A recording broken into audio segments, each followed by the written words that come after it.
বয়স যত বাড়ে মানুষের স্বপ্নগুলোর দিকে নজর তত কমে যায়, কিন্তু সালিমা খানের মতো কিছু মানুষ আছেন যারা বয়সকে বৃদ্ধাঙ্গুলি দেখিয়ে এক নতুন পথ অনুসরণ করেন। 92 বছর বয়সী সালিমা খানের জীবন যেন তারই প্রতিচ্ছবি। যে বয়সে নাতি নাতনির সঙ্গে খুনসুটি করে কাটাবার কথা তার, অথচ সেই বয়সে সালিমা এখন রোজ নিয়ম করে যাচ্ছেন স্কুলে।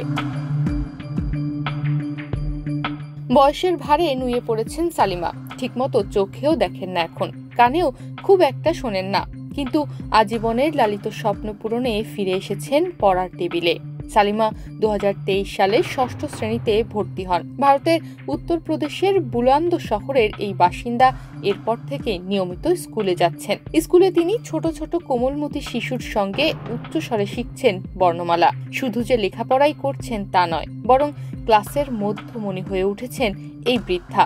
নতুন সহপাঠী পেয়ে উদ্যোগী হয়ে ক্লাসের অন্যান্য শিশুরাও নিজে থেকেই লেখাপড়া শেখাচ্ছে তাদের দাদুকে। এদিকে স্কুলে ক্লাস করতে পেরে সালিমার আনন্দের যেন অন্ত নেই। বৃদ্ধা এই নারীর শিক্ষায় সাহস ও শক্তি যোগাচ্ছেন তারই স্কুলের প্রিন্সিপাল ডক্টর প্রতিভা শর্মা।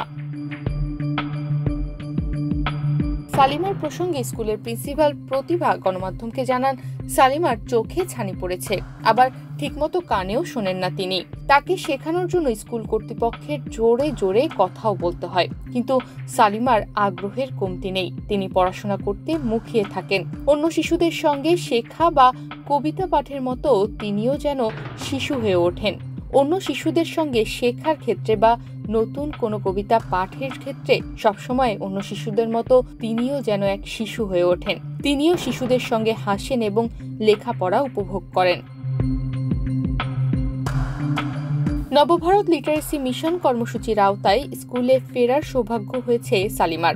এই সরকারি শিক্ষা কর্মসূচির স্বেচ্ছাসেবকরা সালিমাকে একজন প্রতিশ্রুতিশীল শিক্ষার্থী হিসেবে উল্লেখ করেছেন। তার দেখাদেখি গ্রামের অন্য নারীরাও স্কুলে ভর্তি হওয়ার আগ্রহ পেয়েছে।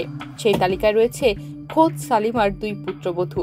সালিমার স্বপ্ন দেখেছিলেন পড়াশোনা করার, আর সেই স্বপ্নকে তিনি 92 বছর বয়সে এসে বাস্তবে পরিণত করেছেন। তনিমা রহমান, বাংলাদেশ প্রতিদিন।